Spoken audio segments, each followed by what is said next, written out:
আলহামদুলিল্লাহ, আবারও আমাদের একদিনের সফর জাজিরা পালেরচর পদ্মার ইলিশ দেখার জন্য। তাই সকাল সকাল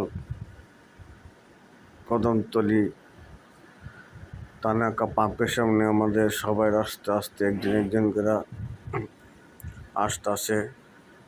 প্রথমেই আসছে আমাদের সেলিম ভাই, তারপর শাহ আলম ভাই, এরপর কে আব্দুল সামাদ ভাই, আর আমি তো আছি।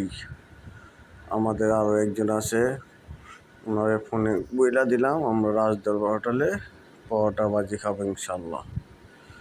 তো এইখান থেকে পরোটা ভাজি খেয়ে আমরা কদমতলী মোচর থেকে নাওডোবার বাসে উঠা পড়লাম। ওঠা মাত্রই মৌসুম ধরে বৃষ্টি আর বৃষ্টি। যাক, বৃষ্টি আমাদের কোনো সমস্যা হয়নি, আমরা বাসের ভিতরেই ছিলাম, কিন্তু বাইরের থেকে ভিডিও করতে পারি নাই। ভিতরের থেকে যতটুকু করার একটু ভিডিও করছি। তা আমরা এখন পরেই পদ্মা সেতুর উপরে উঠে গেতাছি। পদ্মা সেতু উপরে উঠে গেতাছি। পদ্মা সেতু আমরা পার হয়ে নাওডোবা নামার প্রস্তুতি দিয়েছি, নেমে গেলাম। তো নাওডোবা নামার পরে একটু দাঁড়িয়ে রুটের দৃশ্যগুলো আমরা সবাই অনুভব করলাম, এনজয় করলাম। তারপরে এখান থেকে আমরা অটো নিয়ে পালেরচর বাজারের দিকে যাব। তো এই রুটের দিকে আসলে খুবই ভালো লাগে। এখানে দাঁড়িয়ে রুটগুলো একটু দেখলাম, অনেক চৌড়া চৌড়া রোড, খুবই সুন্দর। তো এখানে দাঁড়িয়ে সবাই রোডগুলো একটু দেখলো, সবার কাছে একটু আনন্দ লাগলো। দেখছেন কত বড় রোড, ফাঁকা। এইসব রোডে চইলা ফেরা বহুত আরাম। যাই হোক, এখান থেকে আমরা অটো নিয়ে পালেরচরের দিকে যাব। যে ভ্যানটা আমাদের ভাড়া করছে জনপ্রতি 60 টাকা, পালেরচর বাজার। যাক, উঠা পড়লাম। অটো ভ্যান আরামসে চলতি আছে। এই যে আমরা ব্রিজ দিয়ে কিন্তু নাওডোবা নাইমা ভ্যান দিয়ে আবার এই যে আমরা ঘুরে যে ব্রিজের নিচ দিয়ে যে আপনার গেতাছি, ঠিক আছে। এখানকার দৃশ্যগুলো খুবই সুন্দর, কারণ এখানে সেনাবাহিনীদের আন্ডার, এখানে সেনাবাহিনীদের কোয়ার্টার আছে, থাকে এখানে দেখশন করে। তো এলাকাটা একদমই বিদেশের মতো, বিদেশের চেয়েও সুন্দর। এত সুন্দর এলাকা, এই পয়েন্টগুলো দেখার মতো। আমাদের কাছে খুবই ভালো লাগছে, অনেক সুন্দর রোড। যেটা কি এটি আর কি সেনাবাহিনীর আন্ডারে থাকে, সেনাবাহিনীরা এখানে দেখশন করে, পরিচালনা করে।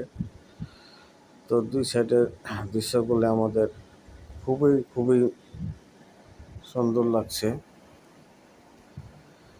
অটোতে আমাদের অনেক সময় লাগবো, 60 টাকা করে জনপ্রতি। তো বুঝতে পারতেছেন কতটা দূর। এই যে পাটের সিজন, এই যে দেখেন আমরা পাট তৈলা ওইখান থেকে পাট ছুটে এই যে পাট শুকায় দিতেছে। তো এখানে অনেক পাটের সমাহার, এত পাট দেখা যায় না সচরাচর, কিন্তু এই এলাকার মানুষ অনেক পাট চাষ করে। যাই হোক, আমরা হাইওয়ে রোডের থেকে পালেরচর বাজারের দিকে আমরা হয়তো বা গ্রামের রোডে ঢুকে গেছি। ঠিক নদীর পাড়ে পালেরচর হাট। এই যে এখানেও দেখেন কত মানুষ পাটেরই। এই গ্রামটা খুবই সুন্দর গ্রাম, দেখার মতো গ্রাম। দুই মুখী মনে করেন পানি আর পানি, মাঝখানে রোড। রোডের সাইডে এরকম পাটের সারি সারি লাইন, খুবই সুন্দর। একটা মোচর, 4টা রাস্তার মোড়, খুবই সুন্দর। গ্রামের রোডগুলো তো একটু ভাঙ্গাচোরা আছে। যাই হোক, তারপর আমাদের তেমন একটা সমস্যা হয়নি। আমরা পরে পালেচর বাজারে আইসা পড়ছি। আইসা প্রথমে আমরা যে দেখলাম, দেখেন চিংড়ি মাছ, বাইলা মাছ, অনেক বড় বড় ইলিশ মাছ, আর কি দেখার মতো ইলিশ মাছ এখানে আছে। ম্যাক্সিমাম মাছই বড় বড়, ছোট মাছ খুবই কম দেখা গেছে। ছোট মাছও আছে কিন্তু তুলনামূলক অনেক বড় বড় মাছ, ঠিক আছে, অনেক মাছ। এত মাছ আর এত পাইকার এখানে বলার মতো না। তে এরা কি তেমন একটা দাম করে বেচে না, এরা যা কিনে তার চেয়ে 100-200 টাকা লাভ করে। যাক, এখানে দেখার মতো প্রচুর মাছ আছে। যারা বেশি টাকার মাছ কিনে অবশ্যই এখানে আসলে আপনারা মনের মতো মাছ পেয়ে যাবেন, ঠিক আছে। যেরকম মাছের অভাব নেই, অনেক মাছ, কিন্তু পাইকারি অনেক আছে। এই সব মাছই আমরা শেষ পর্যন্ত দেখে আসছি বিক্রি হয়ে যায়, কোনো মাছই থাকে না। তে আমরা এখানে আসছি দুপুরে খাওয়ার জন্য। আমরা খাওয়ার জন্য কিছু মাছ আমাদের কিনা দরকার, কিন্তু এখানে যে পরিমাণ মাছ, আমরা এত মাছ তো আমাদের খাওয়ার জন্য লাগবে না, তাই আমরা খাওয়ার জন্য 2500 টাকা দিয়ে এক বোল মাছ কিনে নিছি। এই হোটেলে আমরা এই মাছটা দিছি দুপুরে খাওয়ার জন্য। আরে বইরা দিছি, আপনারা কাইটা কুইটা মশলা মেখা রেখা দেন, আমরা দুপুরের পরে আসলে ভাই বুইনা দিবেন।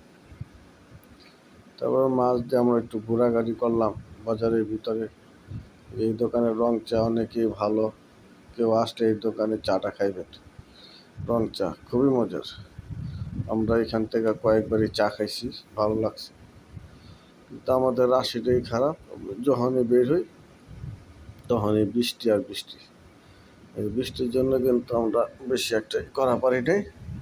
পরে মাছ কেনাকাটা শেষ করে আমরা ভাবলাম একটু নদীর দিকে যাই, কিন্তু বৃষ্টির কারণে মজাটাই নষ্ট হয়ে আছে, চাইরমুখী প্যাক কাদা, ঠিক আছে। আমরা চইলা ফিরো তেমন একটি পাই নাই। তারপরও নদীর দিকে গেতাছি, দেখা যাক। এখানকার নদীর পানিগুলো হলো আপনার ঘোলা পানি, কি মাটি মাটি পানি। তো ওই পারে গেলে আবার ওইখানকার পদ্মার নদীর পানিগুলো একদম টলটলা, একদম নিচ পর্যন্ত দেখা যায়। আর এই পানিগুলো হলো ঘোলা। যাক, পদ্মা তো পদ্মায়, পানি ঘোলা হোক আর যাই হোক।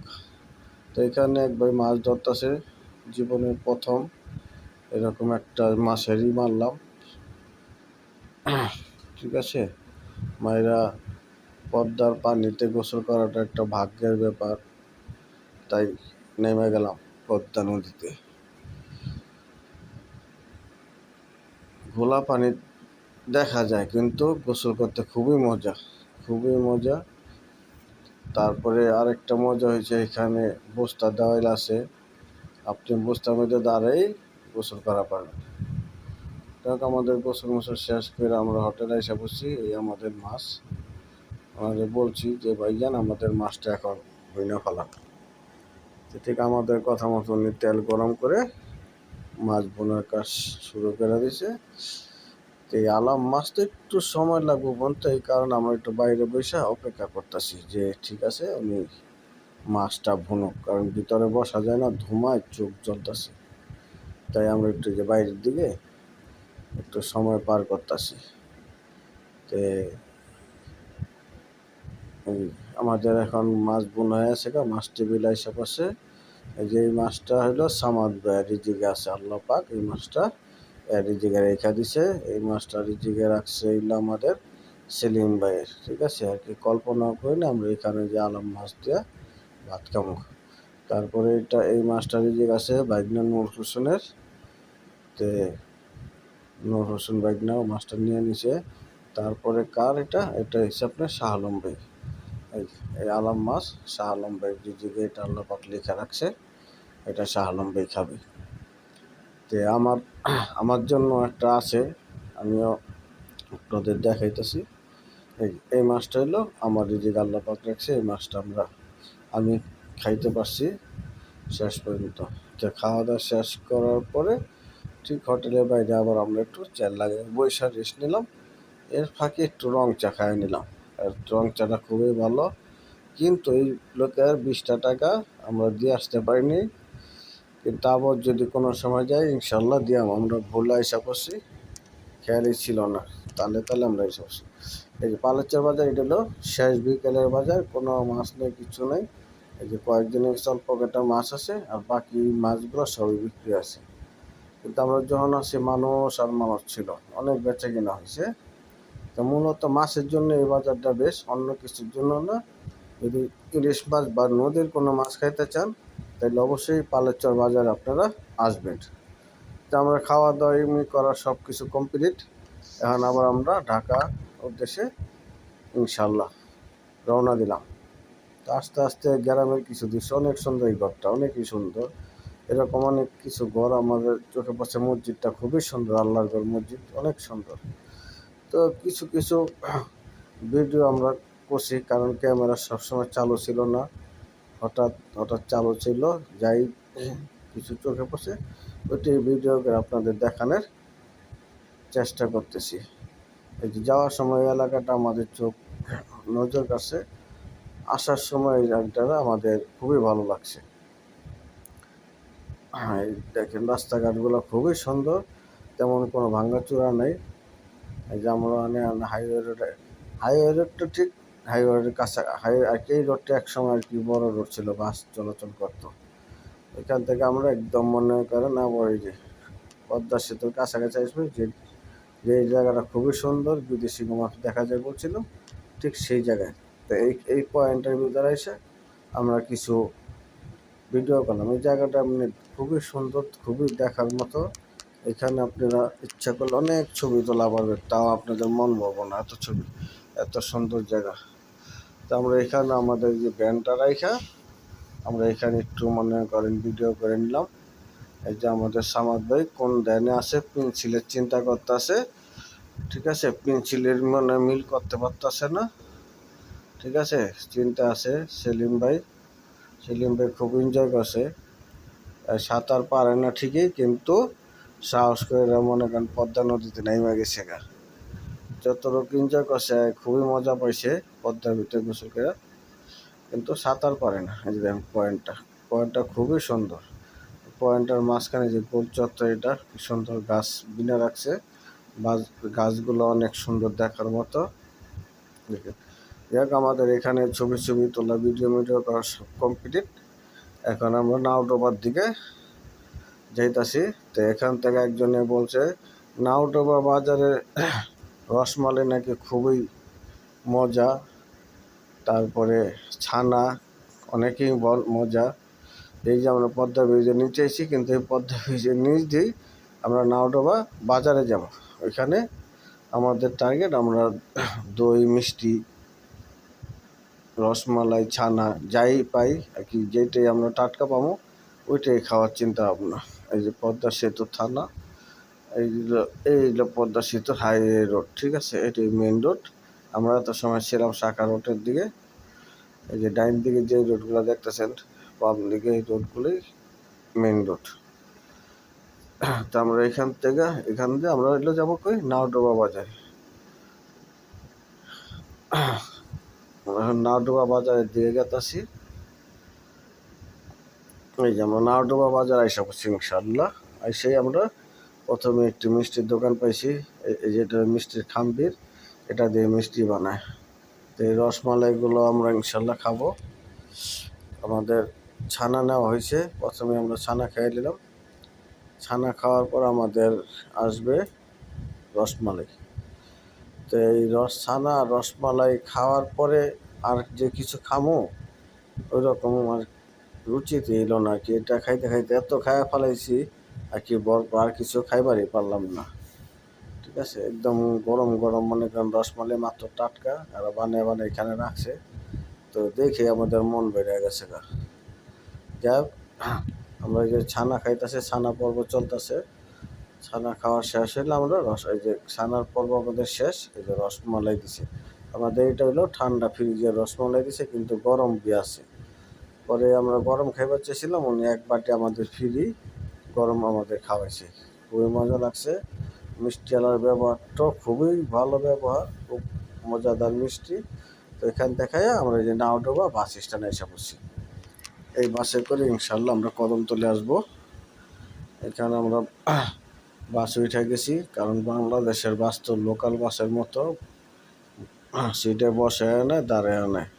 তো আমরা একদম পদ্মা ব্রিজের কাছাকাছি বসছি, আমাদের মাত্র টোল দেওয়া হইলো। টোল শেষ করে এই যে আমরা পদ্মা ব্রিজের দিকে উঠতেছি।